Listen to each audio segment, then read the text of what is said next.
Au Festival de Cannes, j'ai testé Messos et je l'ai trouvé assez cool. Un jeu pour 2 à 5 joueurs, des parties d'environ 30 minutes et c'est à partir de 10 ans. Vous êtes un chef de tribu à l'ère mésolithique, recrutez, organisez, construisez et récupérez des ressources pour assurer la survie de votre clan.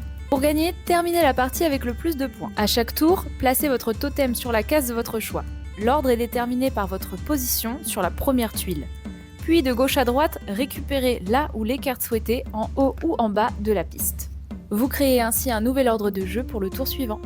Vous pouvez recruter différents types de personnages, artistes, chamans ou encore chasseurs. Il est possible de construire des bâtiments ou de récupérer de la nourriture utile à votre survie.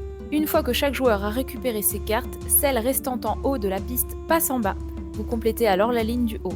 La partie se découpe en 3 âges, des événements sont placés de façon aléatoire et peuvent apparaître à n'importe quel moment dans chaque âge. À vous donc d'être bien préparé pour gagner des points ou au minimum ne pas trop en perdre.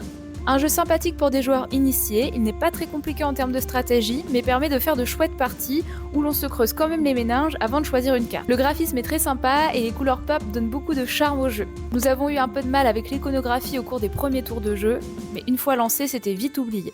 Sans être un jeu révolutionnaire, vous aurez de belles parties dynamiques, avec notamment le challenge des événements qui arrivent à chaque tour et le fait d'avoir le choix de s'embêter ou non entre adversaires. Des règles simples pour un gameplay efficace avec quand même un petit peu de profondeur.